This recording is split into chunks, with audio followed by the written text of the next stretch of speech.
નમસ્કાર મંતવ્ય ન્યૂઝમાં આપનું સ્વાગત છે। ગુજરાત એટ 7 સાથે હું છું હિનલ। સમાચારની શરૂઆત કરી અમદાવાદની ખ્યાતિ હોસ્પિટલનો ભાંડો હમણાં જ ફૂટ્યો હતો અને એમાંય હવે અમદાવાદ સ્થિત વીએસ હોસ્પિટલના કાળાકાંડ બહાર આવ્યા છે। હોસ્પિટલમાં ફાર્મા કંપનીઓના રિસર્ચના નામે લાખોની લેતાદેતી થઈ છે અને હોસ્પિટલમાં આવતા દર્દીઓ પર દવાનું ક્લિનિકલ રિસર્ચ પણ કરવામાં આવ્યું છે। જોકે થોડા સમય અગાઉ આ ઘટના અંગે ફરિયાદ પણ કરવામાં આવી હતી અને ત્યારબાદ સમગ્ર મામલે વિજિલન્સને તપાસ સોંપવામાં આવી હતી। વિજિલન્સની તપાસ બાદ હોસ્પિટલનું કૌભાંડ બહાર આવ્યું છે। જો કૌભાંડની તટસ્થ અને ન્યાયિક તપાસ કરવામાં આવે તો મહાકૌભાંડનો ખુલાસો થવાની પણ શક્યતા છે।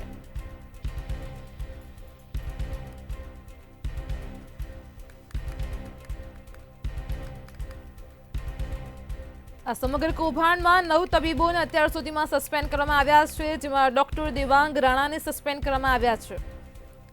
કોન્ટ્રાક્ટ પર કામ કરતા 8 ડોક્ટરોને સસ્પેન્ડ કર્યા છે। યાત્રી પટેલ, દેવેદ શુક્લને પણ સસ્પેન્ડ કરવામાં આવ્યા છે। વિજિલન્સની તપાસ બાદ હોસ્પિટલનું મોટું કૌભાંડ પ્રકાશમાં આવ્યું, જેમાં અત્યાર સુધીમાં 9 તબીબોને સસ્પેન્ડ કરવામાં આવ્યા, જેમાં ડોક્ટર રાજવી પટેલ, રોહન શાહનો પણ સમાવેશ થાય છે। આમાં લાખોની લેતી દેતી કરવામાં આવી હતી। કંપની દ્વારા રિસર્ચ કરવામાં આવ્યું હતું। કૃણાલ સથવારા અને શાલિન શાહને પણ સસ્પેન્ડ કરવામાં આવ્યા છે। અમદાવાદની વીએસ હોસ્પિટલનું આ સમગ્ર મોટું કૌભાંડ પ્રકાશમાં આવ્યું છે।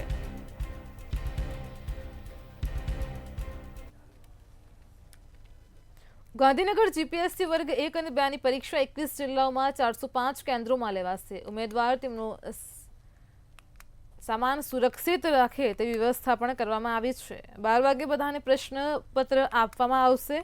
દિવ્યાંગ ઉમેદવાર માટે ભોંયતળિયે અલગ રૂમમાં બેસવાની તેમજ વ્હીલચેર રાખવાની પણ વ્યવસ્થા કરાઈ છે। કુલ 97,000 જેટલા ઉમેદવારો છે। બાયોમેટ્રિક લેવાના મશીન કેટલીક વાર ખોટકાઈ જાય છે અને જેથી ઓએમઆરમાં ફિંગરપ્રિન્ટ લેવામાં આવશે। એમાં કેટલું એવું થતું હતું કે કેટલાક ઉમેદવારો એ ઉત્તરવયની જે સીલ તોડીને પોતે લખવા માંડતા હતા અને કેટલાક જે નિયમ પાળનારા પ્રમાણિત ઉમેદવારો છે એ લોકો એ સમયનો એ રીતે ઉપયોગ નહોતા કરતા।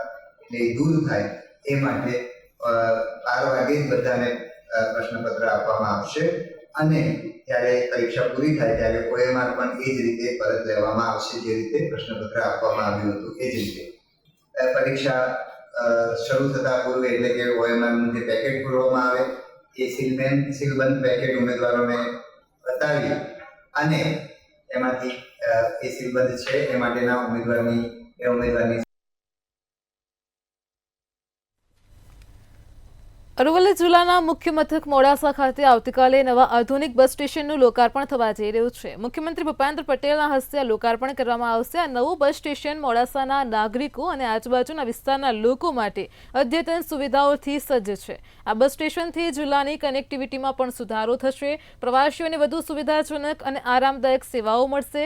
આ સાથે જ અંદાજિત 650 કરતાં પણ વધારે રૂટો ઉપરની અહીંથી બસોની અવરજવર થશે। તેમજ મુખ્યમંત્રી દ્વારા અનેક વિકાસના કામોનું પણ આવતીકાલે લોકાર્પણ કરવામાં આવશે।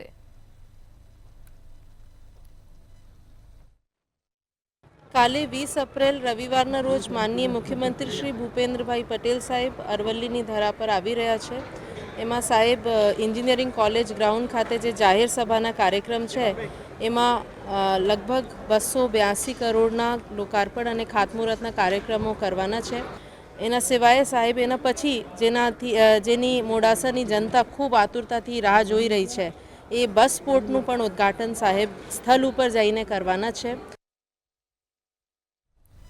હવામાન વિભાગ દ્વારા વધુ એક આગાહી કરવામાં આવી છે। આગામી 2 દિવસ ધૂળની ડમરીઓ ઉડવાની શક્યતા છે। આ સાથે દક્ષિણ ગુજરાત સિવાય તમામ જિલ્લાઓમાં ધૂળની ડમરીઓ ઉડશે। સતત 2 દિવસ સુધી ધૂળની ડમરીઓ ઉડવાની શક્યતા છે। આ સાથે જ આગામી 7 દિવસ સુધી રાજ્યમાં હીટવેવની શક્યતા નથી। આગામી 2 દિવસ માછીમારોને દરિયો ન ખેડવા માટે સૂચના આપવામાં આવી છે। તેમજ 48.3 ડિગ્રી તાપમાન સાથે કંડલા સૌથી ગરમ શહેર રહ્યું છે। અમદાવાદ શહેરમાં 42 ડિગ્રી તાપમાન છે। આગામી દિવસમાં તાપમાનમાં 2 થી 3 ડિગ્રીનો ઘટાડો પણ થશે। अभी जो रिलाइज है अभी हीट वेव आया नहीं है कहीं पे, कल कहीं पे रिलाइज नहीं हुआ। जो नेक्स्ट 10 डेज का फोरकास्ट है उसमें हमने अभी हीट वेव फिलहाल उम्मीद नहीं है 7 दिन तक। और जो डे 1 और डे 2 में थोड़ा सा डस्ट रेजिंग विंड्स की भी संभावना है, खास करके कच्छ में और सौराष्ट्र में, और डे 2 में थोड़ा सा साउथ गुजरात रीजन तक एक्सटेंड करेगा। બનાસકાંઠામાં પાલનપુરની સિવિલમાં ગરમીની અસર જોવા મળી હતી. ગરમીનો પારો વધતા જ સિવિલ દર્દીઓની હાલત કફોડી બની છે. સિવિલ હોસ્પિટલ દર્દીઓથી ઉભરાઈ ગઈ છે. આ સાથે જ સિવિલમાં ઝાડા ઉલટીના કેસોમાં એકાએક વધારો નોંધાયો છે. ગરમીમાં વધારો થતાં ઓપીડી 80 થી 100એ પહોંચી હતી. તેમજ એકાએક ગરમીનું પ્રમાણ વધતા દર્દીઓમાં હેરાન પરેશાન થઈ રહ્યા છે. દર્દીઓની સંખ્યામાં વધારો થયો છે. આજકાલ હીટવેવનું પ્રમાણ વધારે છે એ પ્રમાણે અત્યારે આગાહી છે અને હીટવેવની અંદર 40 ડિગ્રીથી વધારે ટેમ્પરેચર જો બહારનું હોય તો લોકોને ગરમીના લીધે ચક્કર આવવા, પડી જવું, બેભાન થઈ જવું અને અશક્તિ લાગવી અને બહુ જ પરસેવો થવાથી શરીરમાંથી ડિહાઇડ્રેશન થઈ જવું, એટલે કે પાણીનું પ્રમાણ ઓછું થઈ જવું, આવું બધી પ્રક્રિયા થઈ શકતી હોય છે. બનાસકાંઠા જિલ્લામાં ગરમીનો પ્રકોપ યથાવત જોવા મળ્યો છે. હીટવેવની 2 દિવસની જે આગાહી હતી તેમાં ગરમીનું પ્રમાણ વધ્યું છે, એટલે કે 40 ડિગ્રીને પાર ગરમીનો પારો ગયો છે, જેને લઈ અને હાલમાં તો જે બનાસકાંઠામાં બનાસ જનરલ જે હોસ્પિટલ છે તેમાં પણ દર્દીઓની સંખ્યામાં વધારો થયો છે, એટલે કે લૂ, ચક્કર આવવા તેમજ ઝાડા ઉલટીના કેસોમાં વધારો થયો છે. નોર્મલી જે કેસો 10 થી 15 રહેતા હતા તે અત્યારે વધીને 60 થી 100 સુધી પહોંચી ગયા છે. એટલે બનાસ જનરલ હોસ્પિટલના તબીબો પણ અત્યારે કહી રહ્યા છે કે લોકો ગરમીના સમયમાં ઘરમાં રહેવાનું જ રાખે, તેમજ કામ સિવાય ગરમીમાં બહાર ના નીકળે. સાથે સાથે અત્યારે ગરમીના સમયમાં પ્રવાહી વધારે લેવાનું પણ તબીબો દ્વારા જણાવવામાં આવી રહ્યું છે. એટલે કે બનાસકાંઠામાં જે ગરમીનો પ્રકોપ વધ્યો છે તેને લઈ અને અત્યારે જે લોકો છે તે મુશ્કેલી ભોગવી રહ્યા છે. તો સાથે સાથે સિવિલ હોસ્પિટલમાં દર્દીઓમાં પણ વધારો જોવા મળ્યો છે, એટલે કે તબીબો દ્વારા પણ અત્યારે લોકોને કાળજી રાખવા માટેની સલાહ આપવામાં આવી રહી છે. રમેશ પટેલ, મંતવ્ય ન્યૂઝ, બનાસકાંઠા. છોટાઉદેપુરમાં છેવાડાનું ગામ કેલધરા ગામ. આ ગામમાં જાન આવે એ પહેલાં જ પીવાનું પાણી ખૂટી પડ્યું હતું. આ પાણીની સમસ્યાને પૂરી પાડવા માટે દુલ્હન સજી ધજીને પાણી ભરવા ગઈ હતી. તંત્રને જગાડવા માટે ઢોલ અને શરણાઈ સાથે નદીના સામા કિનારે આવેલ હેન્ડપંપ ઉપર પહોંચીને પાણીના બેડા ભરી લાવી હતી. શું છે આ પાણીની સમસ્યા, જોઈએ ખાસ રિપોર્ટમાં. છોટાઉદેપુર જિલ્લાના ક્વાંટ તાલુકાનું છેવાડાનું કેલધરા ગામમાં 2500ની વસ્તી છે, જ્યારે ગામમાં પાણીની ટાંકી પણ આવેલી છે. નર્મદામાંથી પાણી લઈને હાંફેશ્વર પાણી પુરવઠા યોજનામાં પીવાનું પાણી મળે તે માટે ટાંકી બનાવવામાં આવી છે અને ઘરે ઘરે નળ બેસાડવામાં આવ્યા છે. પરંતુ હાંફેશ્વર પાણી પુરવઠાનું પાણી દાહોદ સુધી લઈ જવામાં આવ્યું છે, પરંતુ આ ગામને પાણી ન મળ્યું હોવાનું સામે આવ્યું છે. જ્યારે આ ગામમાં એક લગ્ન પ્રસંગ હતો ત્યારે જાન આવવાની ઘડીઓ ગણાતી હતી. તે વખતે પાણી ખૂટી જતા તંત્રને જગાડવા માટે ઢોલ અને શરણાઈ સાથે નદીના સામે કિનારે આવેલ હેડપંપ પર પાણી ભરવા કન્યા પહોંચી હતી. હેડપંપ હલાવીને પાણીના બેડા ભરી લાવી હતી અને લગ્નમાં આવેલ મહેમાનો પણ પાણી લાવવા માટે મદદે આવ્યા હતા. લાખો રૂપિયાના ખર્ચે ટાંકી બની અને પાઇપલાઇન પણ ગામમાં થઈ. ઘરે ઘરે નળ કનેક્શન પણ અપાઈ ગયા, પણ નળની અંદર ટીપું પાણી નહીં નીકળ્યું. ગામ લોકોને તમામને પૂછો તોય તમને એવો જવાબ મળશે કે પાણી દેખાતું નહીં. તો મારે એટલું જ કહેવું છે કે ખરેખર જો સરકારને આદિવાસી પ્રજા માટે ચિંતા હોય તો હાપેશ્વરનું પાણી જો કાઠિયાવાડ સૌરાષ્ટ્ર તરફ અને દાહોદ ગોધરા તરફ એટલી મોટી લાઈનો નાખીને લઈ જતા હોય તો આ કવાંટ તાલુકાનો શું વાંક? જ્યારે આ દીકરીનો વિડીયો વાયરલ થયો ત્યારબાદ તંત્ર હરકતમાં પણ આવ્યું, પણ હરકતમાં આવ્યા પછીને શું આ સમગ્ર પૂર્વ પટ્ટાની અંદર કે કવાંટ તાલુકામાં છોટાઉદેપુરની અંદર આ સમસ્યાનું નિવારણ લાવી શકવા માટે તંત્ર સફળ થયું? ના, નથી થયું. કેમ કે આજે પણ સરકારની અંદર કેટલાક પાર્ટીઓના આગેવાનો, મળતિયાઓ જે કોન્ટ્રાક્ટરનું કામ કરે છે, મોટી મોટી ટાંકીઓ બનાવે છે, નરનું કામ કરે છે, સિંચાઈનું કામ કરે છે, પરંતુ નર ખોલે છે તો એ નરમાંથી પાણી નથી નીકળતું, જેના કારણે આમ જનતાને તકલીફ પડી રહી છે. પાણીની સુવિધા અમારે નહીં, એટલા માટે મેં પાણી લેવા આવી છું.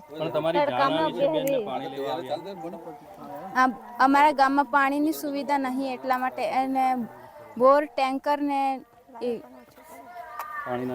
પાણીના જગ ને એવું મંગાવ્યું છે, પણ તે બી ખતમ થઈ ગયું છે. એટલા માટે મેં દૂર પાણી લેવા આવી છું. એ માંગ છે કે પાણીની સુવિધા હોવા જોઈએ એમ. પાણી નથી, એટલા માટે પાણીની સુવિધા મારા ગામમાં કરો. જ્યારે આ ગામમાં 4 જેટલા ફળિયા આવેલા છે, જેમાં બોર સુકાઈ જતા લોકો પાણીની તંગીથી ઝઝૂમી રહ્યા છે. ક્વાંટ તાલુકાના છેવાડાના ગામો મધ્યપ્રદેશની બોર્ડરને અડીને આવેલા છે. તે ગામો પાણીની તંગી ભોગવી રહ્યા છે. જો કે કરવા જતી કન્યાને પાણી ભરવા જવાના બનાવની વાત મીડિયામાં આવતા હાલ તંત્ર દ્વારા કામગીરી શરૂ કરાઈ છે. પરંતુ છોટા ઉદેપુર જિલ્લાના કેટલાય વિસ્તારોમાં આ જ પ્રમાણે પાણીની સમસ્યાનો ઉકેલ ક્યારે આવશે? હજી અડધો ઉનાળો બાકી છે, ત્યારે આવનારા દિવસોમાં પાણીની તંગીની સમસ્યા વધુ વકરી શકે છે. તે માટે વહીવટી તંત્ર એલર્ટ રહે તે ખૂબ જરૂરી બન્યું છે. સુલેમાન ખત્રી, મંતવ્ય ન્યૂઝ, છોટા ઉદેપુર. ભરૂચ જિલ્લાના વાગરામાં બિનવારસી હાલતમાં મૃતદેહ મળી આવતા ચકચાર મચી જવા પામી છે. વાગરા ગ્રામ પંચાયતની સામે એક અજાણ્યો પુરુષ તરફડિયા ખાતી હાલતમાં જોવા મળ્યો હતો, જ્યાં સાયકલ રિપેરિંગની દુકાન ચલાવતા દુકાનદારની દુકાને આવી પહોંચ્યો હતો, જેમણે તાત્કાલિક પોલીસ સ્ટેશન ખાતે દોડી જઈને ઘટનાની જાણકારી આપી હતી અને ત્યારબાદ પોલીસ પણ તાત્કાલિક ઘટના સ્થળે પહોંચી હતી. મૃતદેહનો કબજો મેળવીને વધુ તપાસ હાથ ધરી હતી.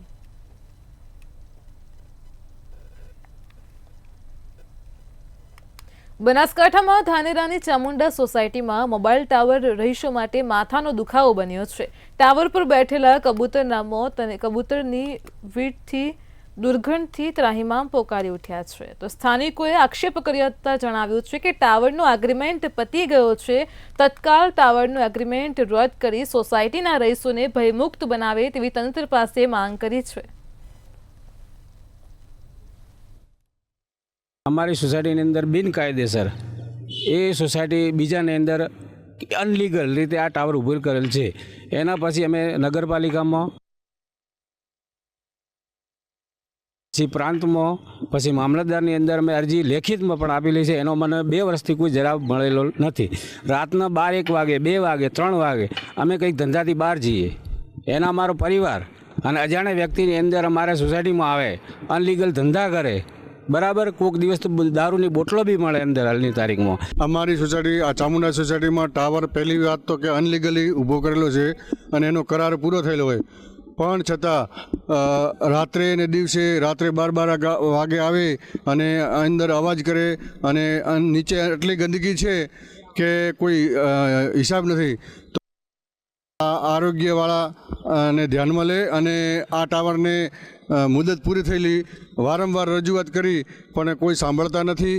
અમારી આ ચામુંડા સોસાયટીમાં અમારા ઘર પાછળ જ ટાવર આવેલો છે, એનાથી અમને ખૂબ તકલીફ થાય અને અમારા ધાબા ઉપર ખૂબ વીંટો પડે છે.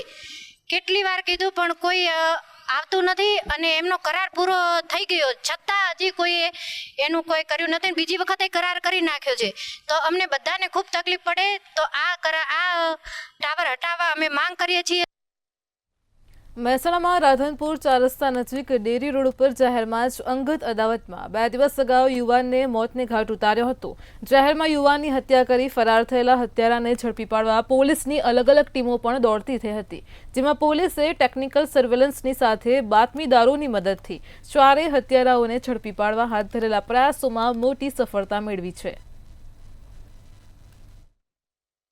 તારીખ 15 એપ્રિલના રોજ રાત્રે 11:15 વાગ્યા આસપાસ એક બલેનો ગાડીથી એક વ્યક્તિને ટક્કર મારી અને તેને પાડી દેવામાં આવે છે. ત્યારબાદ તેની જાહેરની અંદર હથિયારો વડે હત્યા નિપજાવવામાં આવે છે. આ બાબતે પોલીસે બી ડિવિઝનની અંદર ગુનો દાખલ કરેલો હતો. અત્યારે પોલીસે 3 આરોપી, જેમાં રાહુલસિંહ ઝાલા, રાહુલસિંહ વાઘેલા અને વિકાસ ઠાકોર નામના 3 આરોપીની અટક કરેલી છે. વડોદરા પોલીસ મથકથી અજીબોગરીબ કિસ્સો પ્રકાશમાં આવ્યો છે. વડોદરા શહેરના વેપારીઓ કે જેઓ નામાંકિત રંગોની ડીલરશીપ ધરાવે છે અને તેઓની પાસેથી ક્રેડિટ રાખીને લાખો રૂપિયાની કિંમતનો રંગ લઈને વેપારીઓને માત્ર ચેક આપીને છેતરપિંડી આચરી હતી. ત્યારબાદ શહેરના વિવિધ વેપારીઓએ આ ઠગ ટોળકી દ્વારા પોતાનું પેમેન્ટ પાછું મળે તે દિશામાં પ્રયાસો પણ શરૂ કર્યા હતા. આ સાથે જ વેપારીઓ દ્વારા કલરકામ કરનાર કારીગરોને પકડવામાં આવ્યા હતા, પોલીસ મથકે લઈ જવામાં આવ્યા હતા, પરંતુ પોલીસે સમાધાનની વાત કરતી વખતે 4 જેટલા આરોપીઓમાંથી 3 જેટલા આરોપી ફરાર થઈ ગયા. વધુમાં આરોપીઓ ભાગી જતા આ કિસ્સાએ હાલ તો જોર પકડ્યું છે. પીઆઈ સાહેબે અમને બધાને એમને ઓફિસમાં બોલાયા અને અમને એવું સમજાવ્યું કે ભાઈ તમે વેપારી થઈને આ બધી વસ્તુ કરવાની તમારે શું જરૂર છે, આરોપીને પકડવાની શું જરૂર છે, કે તમે ધંધાકીય રીતે લીગલ કાર્યવાહી કરો કે ભાઈ ચેક બાઉન્સ કરો અને પછી કોર્ટમાં જાઓ. એટલે અમારું સાહેબને કહેવું એવું હતું કે સાહેબ અમે તમારું કામ કરેલું છે કે ભાઈ અમે આરોપીને પકડીને લાવ્યા છે તો તમે આગળની કાર્યવાહી કરો, તમે એને પકડીને કેસ કરો. અને આ બહુ મોટી એક ચેનલ છે આરોપીઓની, કદાચ એ લોકોની બોમ્બે સુધીની ઓળખાણ છે, મટીરિયલ ત્યાં આગળ પણ સપ્લાય કરે છે. વડોદરા શહેરના હરણી પોલીસ મથકમાં એક અજીબો ગરીબ કિસ્સો સામે આવ્યો છે, જેમાં કલર કામ કરતા કેટલાક ઈસમો દ્વારા કલરના વેપારીઓ પાસેથી માલ લઈને તેમની સાથે ઠગાઈ કરવાની માહિતી હતી. સમગ્ર મામલે હરણી પોલીસની જે કામગીરી છે, કામગીરી પર અનેક સવાલો ઉભા થાય તે પ્રકારની કામગીરી આ હરણી પોલીસ મથક દ્વારા કરવામાં આવી છે.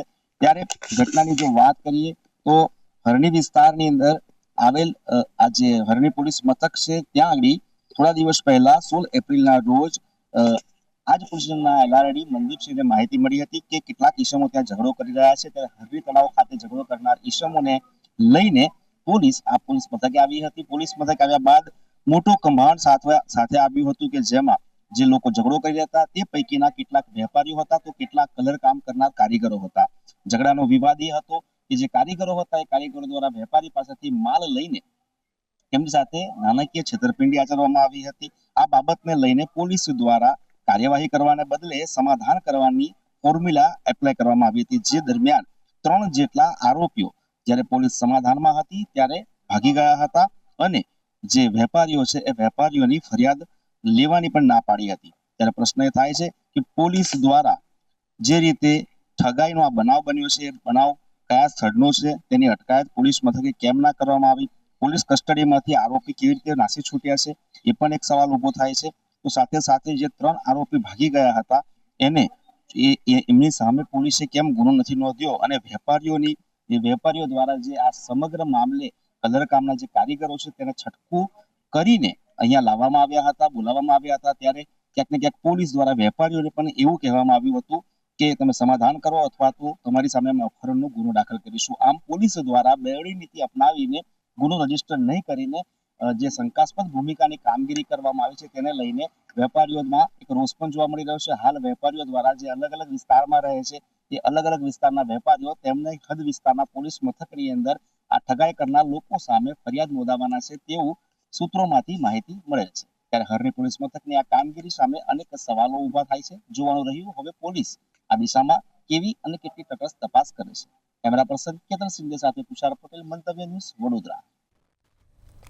મોબાઈલનો વધુ પડતો ઉપયોગ બાળકોની આંખ માટે ખતરનાક સાબિત થઈ રહ્યો છે. બાળકોમાં આંખની વિવિધ પ્રકારની બીમારીઓ જોવા મળી રહી છે. ટીવી જોવી, મોબાઈલનો ઉપયોગ કરવો, વિડીયો ગેમ રમવી, આ બધી ટેકનોલોજીના કારણે 70% બાળકોની આંખો ત્રાસી થઈ રહી છે. એટલું જ નહીં, બાળકોને નાની ઉંમરે ચશ્મા પણ આવી જાય છે.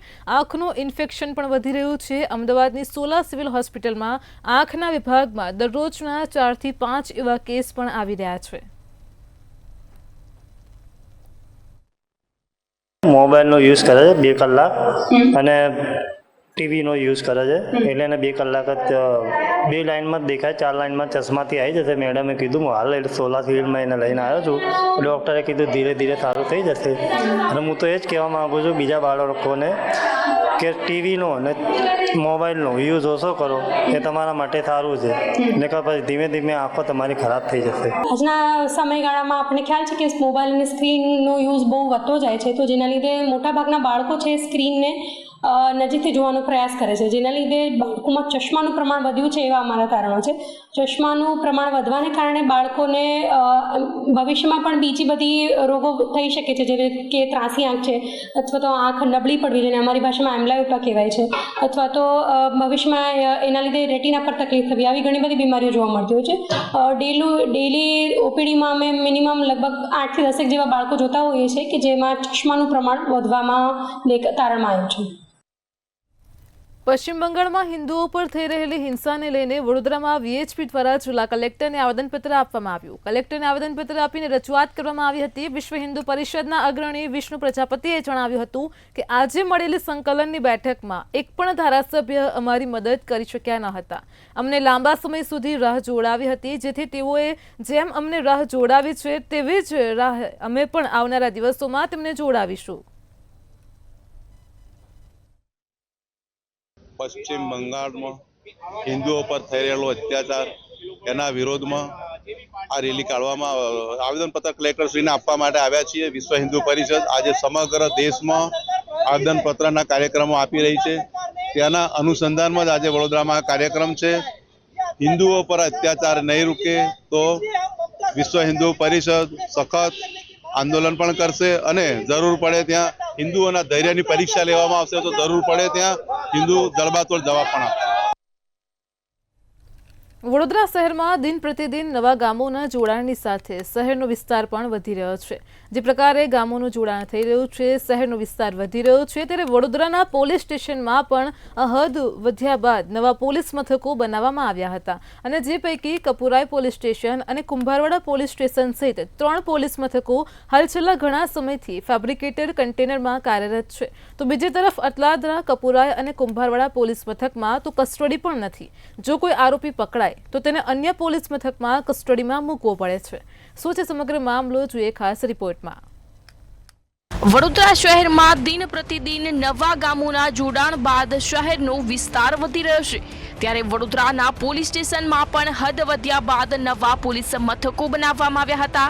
જે પૈકી કપુરાઈ પોલીસ સ્ટેશન અને કુંભારવાડા પોલીસ સ્ટેશન સહિત 3 પોલીસ મથકો હાલ છેલ્લા ઘણા સમયથી ફેબ્રિકેટર કન્ટેનરમાં કાર્યરત છે.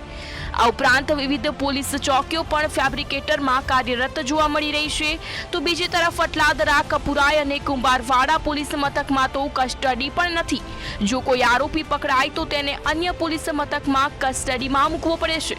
કોઈ પણ પોલીસ અધિકારીને, કોઈ પણ સરકારી કર્મચારીને પાકું આરસીસીનું ભલે એસી ના હોય પણ સીધી લૂ ના લાગે એટલી વ્યવસ્થા કરેલી, કે સીધો તડકો ના લાગે, સીધી ઠંડી ના લાગે, સીધું પાણી ના લાગે એટલી વ્યવસ્થા કરેલી. અને એમની સેફટી સિક્યોરિટી, જે પ્લાસ્ટિકનું કન્ટેનર હોય, લોખંડની કેબિન, સાહેબ કેટલી વાર લાગે તોડફોડ કરતા. અંદર બેઠેલા માણસને તમે ફિઝિકલી ડેમેજ કરી શકો. આખું પોલીસ સ્ટેશન ઉંચકીને તમે રાતે ગાયબ કરી નાખો. પ્લાસ્ટિકનું કન્ટેનર એક ટ્રક આવે, જેસીબી આવે, ઉંચકીને લઈને જતું રહે તો શું કરશો તમે?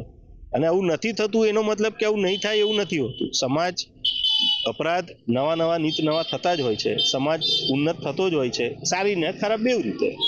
પણ આ ધીસ ઇઝ નોટ એક્સેપ્ટેબલ. આ યોગ્ય નથી. પોલીસ ડિપાર્ટમેન્ટ દ્વારા અટલાદરા પોલીસ સ્ટેશન જ્યારથી ખોલવામાં આવ્યું છે ત્યારથી એ કન્ટેનર બોક્સની અંદર પેલું કામ ચલાવવું એવા સિસ્ટમથી ચલાવી રહ્યા છે. પરંતુ પોલીસ વિભાગ દ્વારા બજેટિંગ કરવામાં આવ્યું છે. બજેટમાં એનું એમને લીધેલા છે અને ટૂંક સમયમાં જ નવીનીકરણ કરીને નવા પોલીસ સ્ટેશનનું નિર્માણ થશે, જેથી કરીને પોલીસ કર્મીઓને આ પ્રકારની તકલીફોને ફરી વેઠવી નહીં પડે. જ્યારે અન્ય પોલીસ મથકો પણ ફેબ્રિકેટર કન્ટેનરમાં કાર્યરત જોવા મળી રહ્યા છે. 40 થી 45 ડિગ્રીની ગરમીમાં પોલીસ કર્મીઓને શેકાવવાનો વખત આવ્યો છે. જ્યારે સરકાર કરોડો રૂપિયાની ગ્રાન્ટ ફાળવતી હોય ત્યારે પોલીસ કર્મચારીઓ માટે પણ વહેલી તકે વિશેષ ગ્રાન્ટ ફાળવી ફેબ્રિકેટર કન્ટેનરમાં ચાલતા પોલીસ મથકોના સ્થાને નવા પોલીસ મથકો તૈયાર કરે તેવી માંગ ઉઠી છે. તુષાર પટેલ, મંતવ્ય ન્યૂઝ, વડોદરા. ભાવનગરના પાલીતાણાથી સમાચાર મળી રહ્યા છે. કપાસ ભરેલો એક ટ્રક ભડભડ સળગી ઉઠ્યો હતો. આ ઘટના પ્રકાશમાં આવી રહી છે ભાવનગરના પાલીતાણાથી, જેમાં આગની ઘટનાનો મામલો છે. ઘટનાને પગલે નોંધણવદર રોડ પર પેટ્રોલ પંપ પાસે ટ્રકમાં આગ લાગી હતી. સરખડિયાથી ગારિયાધાર તરફ આવી રહેલી ટ્રક સળગી ઉઠી હતી. આ બનાવને લઈને પાલીતાણા અને ગારિયાધાર ફાયર તાત્કાલિક ઘટના સ્થળે પહોંચ્યું હતું. ફાયર દ્વારા પાણીનો મારો ચલાવી આગ ઉપર કાબુ મેળવ્યો હતો. ટ્રકમાં રહેલ અંદાજિત 3 લાખનો કપાસ બળીને ખાખ થયો છે.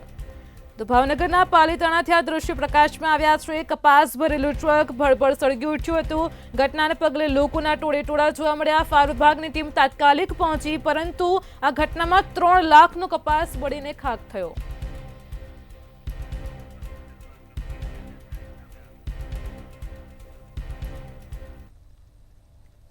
બનાસકાંઠાના ડીસાથી સમાચાર મળી રહ્યા છે. સિવિલ હોસ્પિટલની ગંભીર બેદરકારી પ્રકાશમાં આવી છે. ઉલ્લેખનીય છે કે વધુ એકવાર આ પ્રકારનો વિવાદ બની રહ્યો છે. ડીસા સિવિલ હોસ્પિટલમાં ગંભીર બેદરકારી સામે આવી છે. સિવિલ હોસ્પિટલમાં લગાવેલ પંખા ભર ઉનાળે જ બંધ થયા હતા. આકરી ગરમી પડી રહી છે. દર્દીઓ હેરાન પરેશાન થયા. હવામાન વિભાગની હીટવેવની આગાહી છે અને ત્યારે ડીસા સિવિલમાં પંખા બંધ હાલતમાં છે. પંખા અને એસી બંધ હોવાથી દાખલ દર્દીઓને ભારે હાલાકી વેઠવી પડી હતી.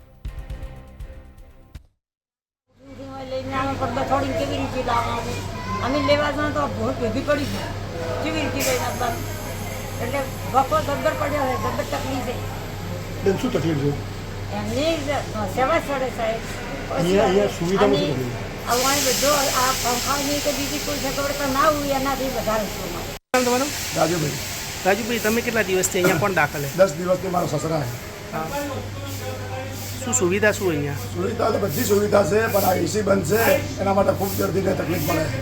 એસી માટે ખૂબ ગરમી પડે, રાતે પણ દર્દી ઊભા થઈ થઈ નાહી જાય છે, અમારે રાત દાડો જાગતો રહેવું પડે.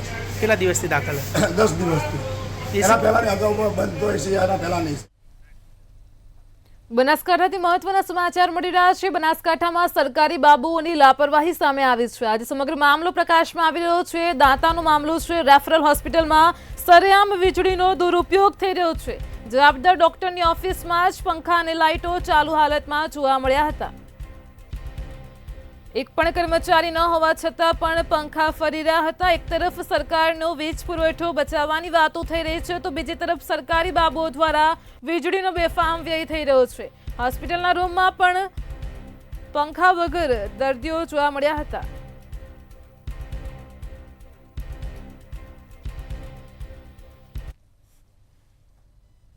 ગુજરાત@7 માં હાલ આટલો જ. પડે પણની અપડેટ મેળવતા રહો માત્ર મંતવ્ય ન્યૂઝ પર. નમસ્કાર.